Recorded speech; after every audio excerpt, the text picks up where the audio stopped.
Voltamos com o programa Ponto de Vista. Estou aqui com a especialista em alimentação escolar, Ana Carla Luna. Nós estamos falando aqui sobre segurança alimentar, sobre nutrição escolar. E um dos pontos, me permita, que se discute muito, a gente vê hoje cada vez mais, ou nos dá a impressão de que as crianças, os adultos passaram a ter bem mais intolerância aos alimentos. Como é que isso funciona? É impressão? Estão realmente tendo? O que mudou?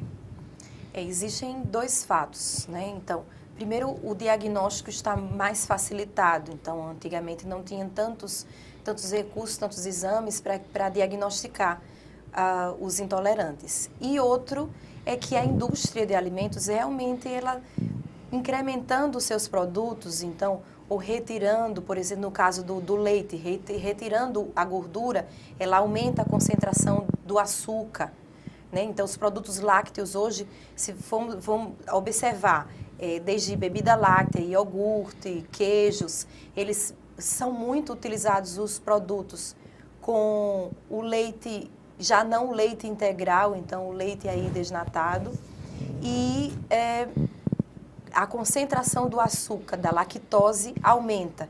Então, nosso organismo termina não suportando, então, gerando aí uma intolerância. Tem casos, inclusive, de pessoas que não tinham intolerância e adquiriram essa intolerância ao longo da vida.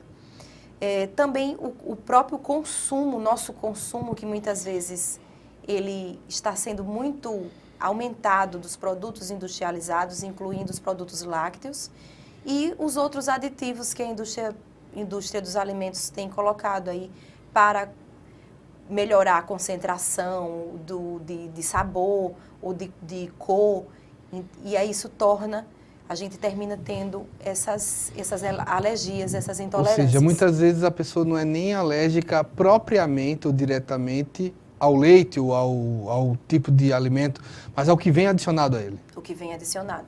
Então, existe sim, que é o caso, por exemplo, dos iogurtes com algum tipo de corante, então, para se tornar mais atrativo para a criança.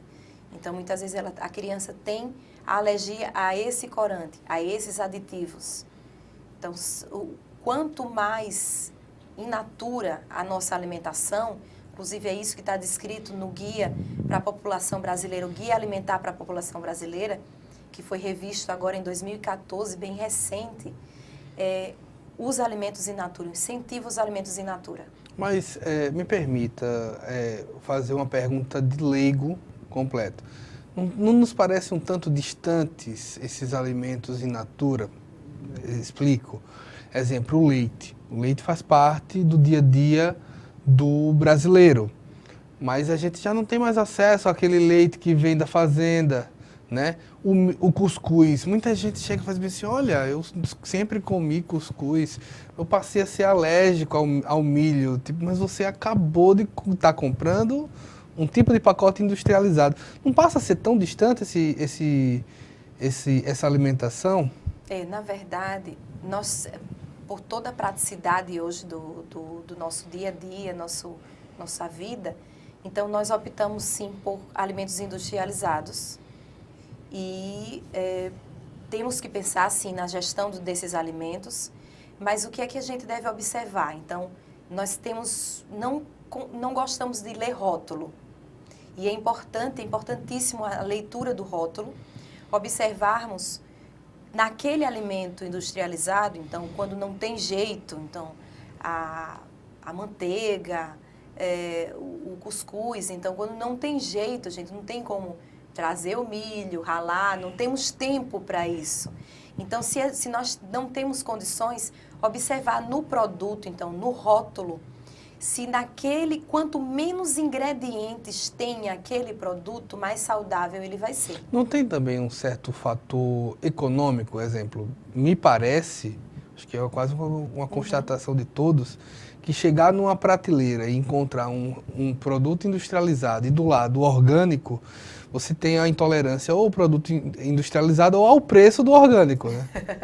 Isso, infelizmente, acontece, né? Então, eu acho que os governos precisam incentivar mais a produção de orgânico para que ele, inclusive, não fique tão caro né? Nós temos aí feiras de orgânicos e a gente vê a diferença de preços, né?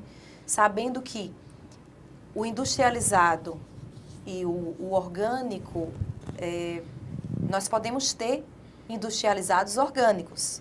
Então, na verdade, a diferença é industrializado e in natura. E aí os in natura sempre vão ser mais baratos do que os industrializados. Sempre. Então, a macaxeira, o inhame, a batata sempre vai ser mais barato. Às vezes as pessoas acham que uma alimentação saudável ela vai ser mais cara. Não, ela vai ser mais barata, com certeza. Vários estudos já foram feitos com cotação de preço mesmo de vários mercados e vários lugares, e inclusive em várias partes do mundo, e se demonstra que a alimentação in natura, a alimentação saudável, ela é sim mais barata do que a alimentação industrializada, basicamente industrializada.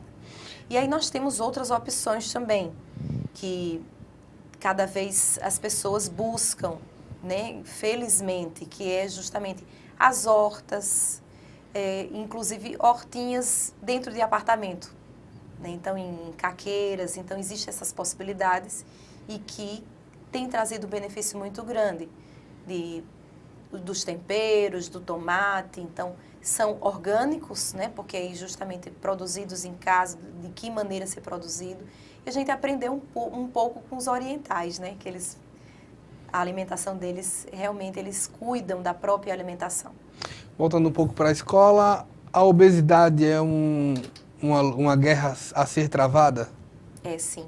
Nós passamos por uma transição nutricional. Então, o Brasil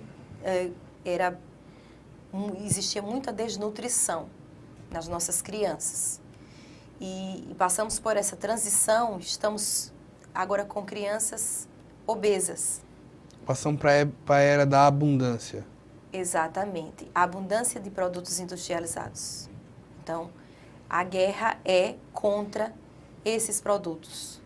E aí os fast foods, então várias coisas que envolvem inclusive a atividade física.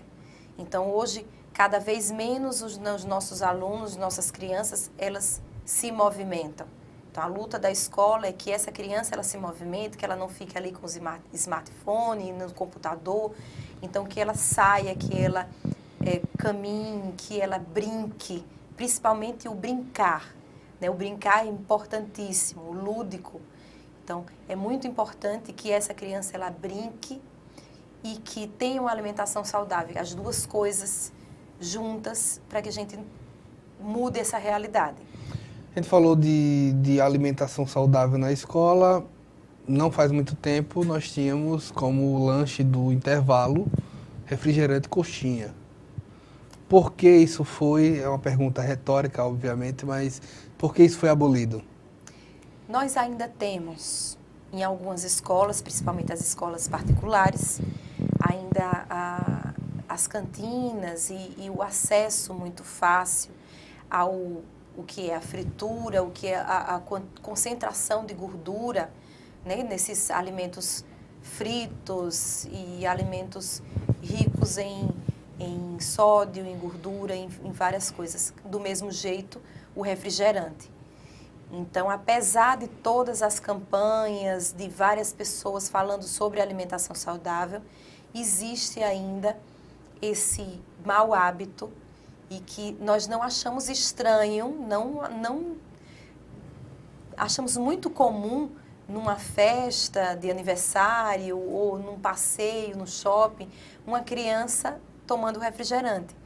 E nos admiramos quando uma criança gosta de um chá, por exemplo. Então, é a troca de valores. É uma troca de valores que o governo brasileiro tem lutado muito com as políticas de segurança alimentar e nutricional para que a gente consiga voltar ao que é a receita da avó, que são os alimentos mesmo tirados do campo. Você imagina, exemplo, no fato de uma criança, você dizer para essa criança, tipo, olha, você não pode tomar refrigerante, ou não deve, pelo menos, e você vai para a festa da sua amiguinha.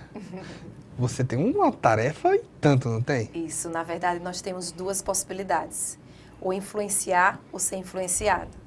Então, eu acho que enquanto educadora, né, tanto os pais como os professores na escola, então todos precisamos ter esse papel de educadores, de educar para o que é saudável. Então, por que não você, inclusive, tomar essa iniciativa na sua casa, nos aniversários, você colocar o suco, a água, você não levar o refrigerante para dentro de casa. Então, também não ser cético, né? Então, se naquele momento é o que tem, então conversa, não é bom, vamos tomar só um. É uma conversa. A educação, o processo educativo, ele é lento, mas ele transforma, né? Ele só acontece se houver transformação. E existe sim essa possibilidade. Nós podemos influenciar ou ser influenciado. Então, vai do que você quer ser, do que nós queremos ser para os nossos filhos. Eu tenho um amigo que ele diz assim, ó, o meu sonho é ainda abrir uma revista científica e dizer lá, o suco é tão danoso quanto o refrigerante, porque aí me legitima, eu passo a tomar o refrigerante sem culpa. Mas brincadeiras à parte, o suco industrializado é tão danoso quanto o refrigerante? O seu amigo pode ficar feliz, porque na verdade o suco, ele não é aconselhável também, né? Então, do mesmo jeito que existe a frutose, que é o açúcar, que está lá no suco, que está na fruta, essa mesma frutose tem no refrigerante. Então, a quantidade de açúcar, lógico que o refrigerante ele vai ter outros aditivos, mas o suco ele tem também uma concentração de açúcar que tanto o industrializado como o natural. Então, o suco de fruta, de laranja, das frutas naturais, ele também tem essa frutose que pode trazer também um mal para a nossa saúde. O que é o ideal? É a água, esse é o melhor líquido que nós podemos tomar. E a fruta. Então, quando a gente corta a fruta, a gente tira o suco da fruta, a gente retira toda a fibra, que essa fibra junto com a frutose, ela faz bem, mas retirar a fibra e a gente consumir essa frutose, então o líquido está muito bem, mas a frutose ingerida desse jeito, com o líquido, então ela é absorvida muito facilmente, inclusive às vezes existe até a adição de mais açúcar, né, no suco, tanto industrializado como natural, então traz mais dano aí à nossa saúde. Sabendo que depende muito do objetivo, de que objetivo nós temos para com essa alimentação. Então, se é um lanche, então é interessante ter um suco adicionado com mais fibra, por isso que existem os vários sucos diferentes e detox. Com pedaços também. Isso, com pedaços de verduras, inclusive. Então, existem várias possibilidades. Sabendo que o suco simples ou o suco industrializado, o suco com adição de açúcar, ele vai ter concentração igual ou maior do que o do refrigerante. Só que o mal do refrigerante não é só o açúcar. Existe o sódio, existem outros aditivos que prejudicam também a nossa saúde. Pois bem, a gente vai para mais um intervalo. Nós estamos aqui falando com a especialista em alimentação escolar, Ana Carla Luna. A gente volta já.